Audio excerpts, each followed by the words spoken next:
Introducing our speaker, Mr. Jeremy. Y'all keep clapping, Jeremy. All right. Oh!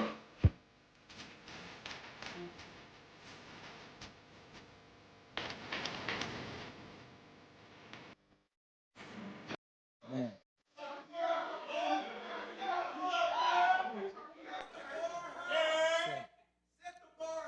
if y'all are ready to live your dreams, shout to the top of your voice, I am! Excellent, because that's exactly what I'm going to show you how to do. And after I show you how to do it, how many of you are going to do it? Let me hear you say, I am! Congratulations. Give yourself a hand for being in the right place at the right time. Man, so I'm going to talk to you guys today about how to live the life of your dreams. And fortunately, some of y'all have ears to hear. Now, to those who already know me, is it okay if I just share a little bit of my story for those who haven't met me yet?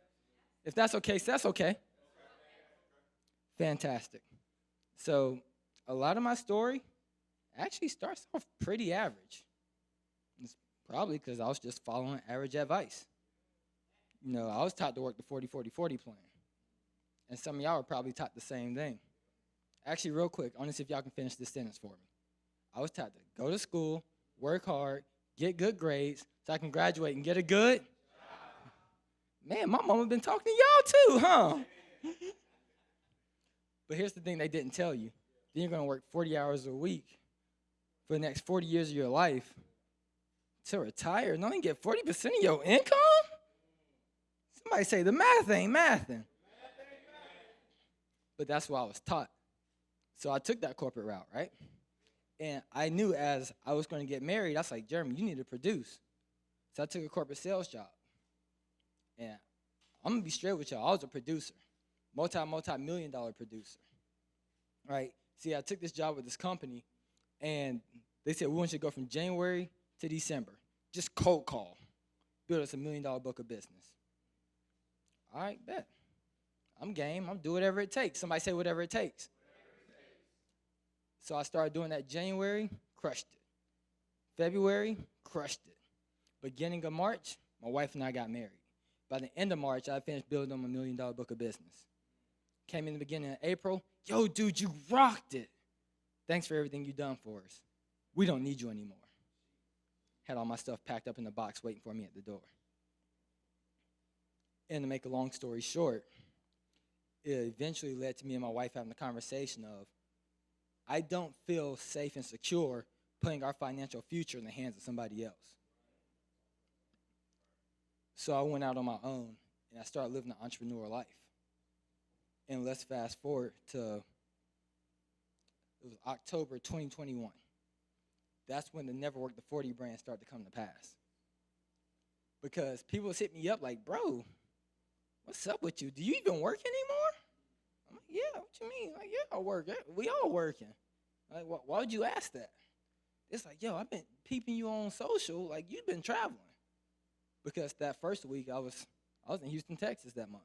The second week, I was in St. Louis. Third week, I was home. The fourth week, I was at Disney. I worked less than 10 hours the entire month. But here's the thing. I still made over $20,000 that month. And then that's where the Never Work the 40 brand came to pass. But honestly, I don't say that because it's about me. I say that because it's about you. And I want you guys to start to get a vision of what your life could be like.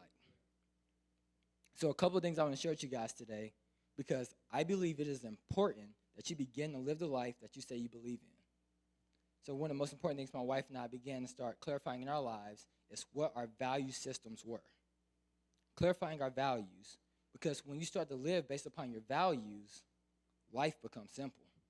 You'll start doing what is right, not just what feels right. And my wife and our values don't have to be your values, but they become the filter to which we make decisions in life. So I'm going to share with you our values because I know without a doubt it is the reason why we have the results that we have today. Because our values became the lens at which we look at life through. It's like when people wear glasses, right? All glasses do is change the way your eyes look at things. And when you change the way you look at things, the things you look at change. So instead of using our emotions, and all of our feelings and what do our friends think. That's the filter to which we make decisions in life. We begin to utilize our values. So I'm going to share with you my values. And our values don't have to be your values. Let me be very clear about that. But number one for us was God, our faith. I believe that our life is God's gift to us. What we do with it is our gift back to God. And I just believe that at the end of our lives, every single last one of us will have to stand before God and give an account for what we did with the one and only life he gave us. And I just didn't want to come to the end of my life and have to look at God in the face and have him go, Jeremy, what did you do with the one and only life I gave you? And to have to look at God in the face and go, God, I traded it. He'll say, for what? And to have to look at my creator and go, I traded it for money. I traded it for a paycheck. I believe he's going to be greatly disappointed because when parents see their child living below their potential, it hurts the parent more than it hurts the child.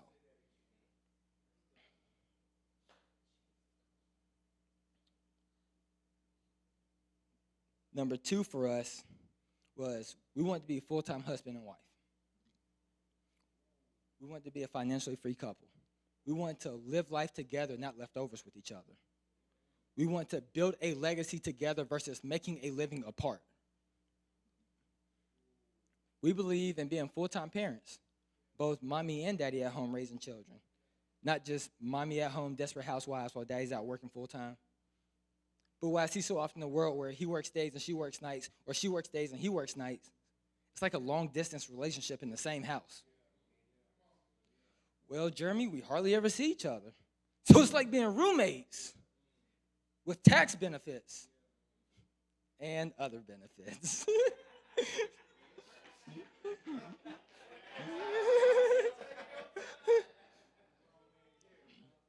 You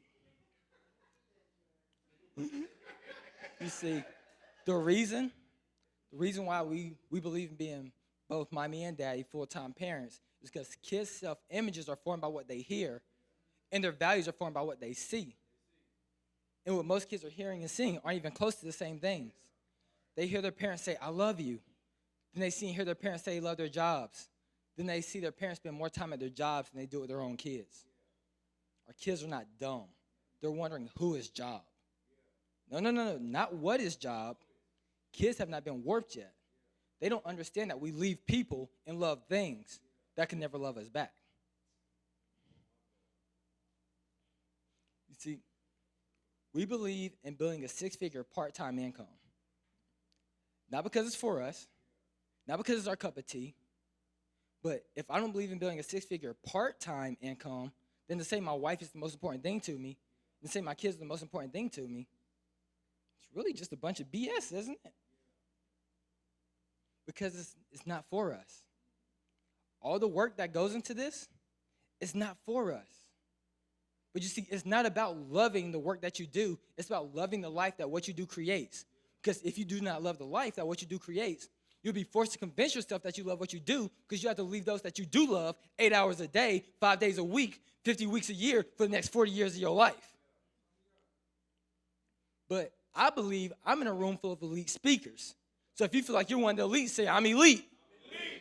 I believe I'm in a room full of executors. Somebody say execute. Well, since I'm in a room full of elite speakers, some elite executors, I want to give you guys the key to success. You see, it doesn't take a bunch of keys to open the door to your car. It only takes one key. It just takes one key to open the door.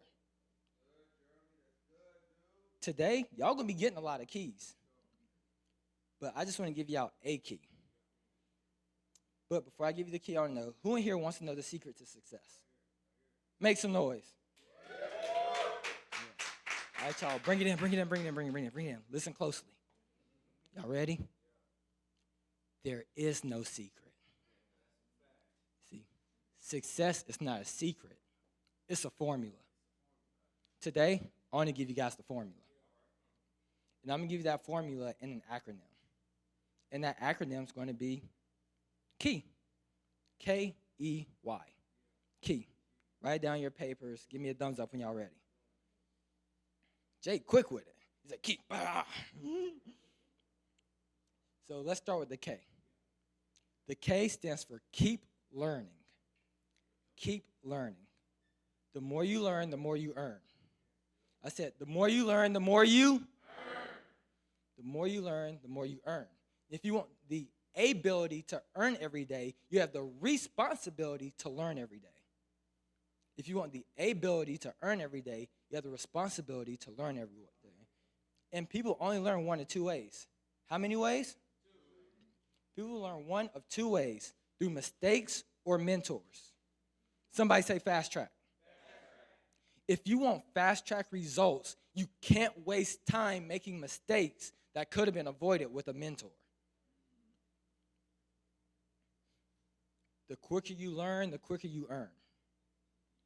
So when it comes to mentorship, transactions become time machines to your transformation. I'm going to say that again.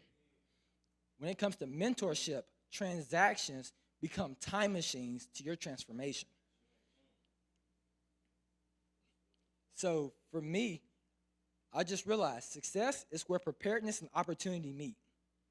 So I found success because anytime I had the opportunity to invest into a coach or a mentor, I was prepared to invest. But let me clarify. I wasn't always prepared financially. I often had to figure out the finances. But I was prepared to do whatever it takes to figure out the finances. I leveraged credit, down payments, payment plans, borrowing money, whatever I had to do. I was prepared to always do whatever it takes to invest into a coach or a mentor that could get me to the next level. So K, keep learning. The next is E, elevate. Somebody say elevate. If you want to take your speaking business to the next level, I need you to elevate. But hear me out. Just because you have a keynote, that does not mean you have a speaking business. Just because you have a keynote, that does not mean you have a speaking business. See, if you want a business, you need to elevate. So if you're taking notes, write this down. Your elevation will always be dependent upon your delegation. Your elevation will always be dependent upon your delegation. In other words, you don't go as far as your dream, you only go as far as your team. In other words, if it's only you, you can't go any further than you currently are. Your elevation will always be dependent upon your delegation. Does that make sense to everybody? Say yes? Yes. Awesome. So here's what I want you to do. I want you to go out, I want you to hire a virtual assistant from overseas in the Philippines. It's only going to cost you $3 to $4 an hour. Anybody can afford to do that. And you're going to have that virtual assistant do a number of tasks for you. They can edit your content. They can post your content. They can reach out to decision makers for you. They can handle your outreach, right? So it was crazy. Kiara was up here earlier. She's talking about comparing yourself to other people. And it's like, oh, yeah, this stuff looks so good compared to mine. Okay, cool. She's like, you don't know. They might have video editors and all this type of stuff. I'm like, bet. I'll pay somebody $400 a month and have them working 40 hours a week editing all my content for me. Now how much content can you put out? And I ain't gonna lie, y'all. Them video editors, I sit here. Man, I script out my videos. I'll be like, what's going on, guys? I messed up. It's Jeremy. And I just pick back up. The video editor will edit it all and it'll look fluid. But some of y'all trying to avoid it because y'all think, oh, well, if I'm paying somebody, that's less money I can make because I got to pay them. Not realizing that all that extra production, somebody say production. All that extra production is going to allow you to be able to produce a bigger income. So instead of trying to keep 100% of your grape, now you can get 75% of a watermelon.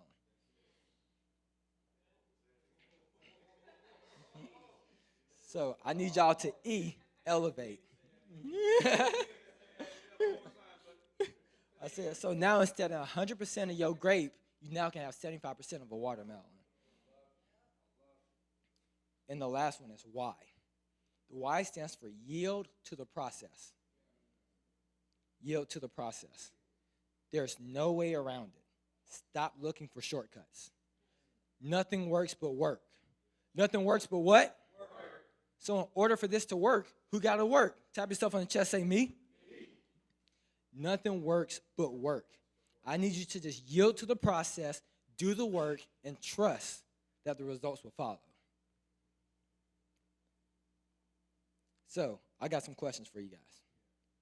If you're going to be the person that's going to take this key, your key to success, and you're going to execute on this information, let me hear you shout, I am. I am. And if you're going to eliminate every excuse, shout, I am. I am. And if you're going to do whatever it takes, shout, I am. I am. But hear me out. Actions speak louder than words. What you do speaks so loudly, I can't hear a single thing you're saying. So, if there's one thing you can do to prove to me that you're actually going to step up and do the work, on the count of 3, you can show me how big your resolve is by standing up, making noise, and showing me how big your applause is. 1, 2, 3. That's my time. I appreciate you guys.